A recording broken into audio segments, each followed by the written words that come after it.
Good evening আমি আল আমিন knowledge city missionary স্কুলের পক্ষ থেকে কথা বলছি।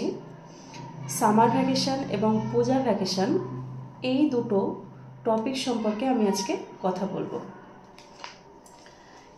আমাদের যারা পুরাতন গার্জিয়ান আছেন তারা সকলেই জানেন, কিন্তু কিছু আমাদের যে নতুন অভিভাবক আমাদের সাথে যুক্ত হয়েছেন, আপনারা আমাদের এই সিস্টেম সম্পর্কে অবগত নন, সেই কারণেই আমার আজকে এই ভিডিও।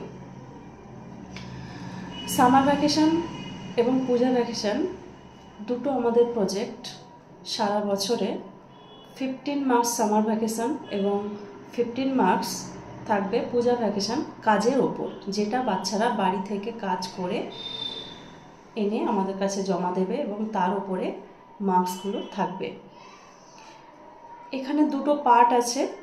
একটা পার্ট হচ্ছে নার্সারি টু ইউকেজি পর্যন্ত বাচ্চাদের আমরা যে ভ্যাকেশন ওয়ার্কগুলো দিয়ে থাকি, সেই ভ্যাকেশন ওয়ার্কগুলো শুধুমাত্র প্রিন্ট আউট বার করলেই তার ভেতরেই কাজগুলো করার জায়গা থাকছে। A4 পেজে প্রিন্ট আউট বার করলে তার ভেতরে কাজ করার জায়গা থাকছে।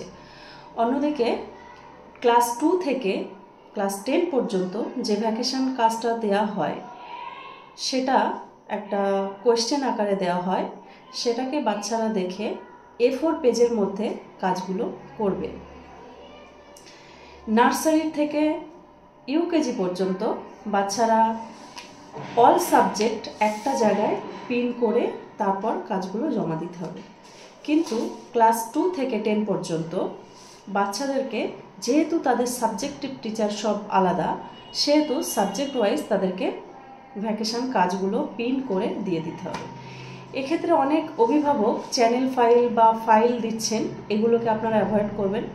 শুধুমাত্র যে প্রজেক্ট ওয়ার্কের কাজ 2 থেকে 10 পর্যন্ত, সেই প্রজেক্ট ওয়ার্কের কাজগুলো এভাবে পিন করে আপনারা জমা করবেন। এবং অবশ্যই তার কভার পেজ, অনেক অভিভাবক জানেন আমাদের কভার পেজ, যেটা আপনারা নিজেরাও বানাতে পারেন অথবা স্কুল থেকে দেওয়া হয়েছিল, সেই কভার পেজটাও আপনারা এখানে দিয়ে দিতে পারেন। তো আপনারা চেষ্টা করুন এই সামার ভ্যাকেশন এবং পূজা ভ্যাকেশনের যে প্রজেক্টটা ছুটির পরপরই করিয়ে নিয়ে তারপর আপনারা আপনাদের মতো করে সময় কাটান, কোনো সমস্যা নেই। তবে আমাদের স্কুলে হাফ নাম্বার থেকে 1 নাম্বার এরকম ডিফারেন্সে কিন্তু র্যাঙ্ক, প্রচুর র্যাঙ্কের ভেতরে একটা চেঞ্জেস থাকে। সুতরাং আপনাদের কাছে আমি অনুরোধ করব, আপনারা এই সামার ভ্যাকেশন এবং পূজা ভ্যাকেশনের কাজটা একটু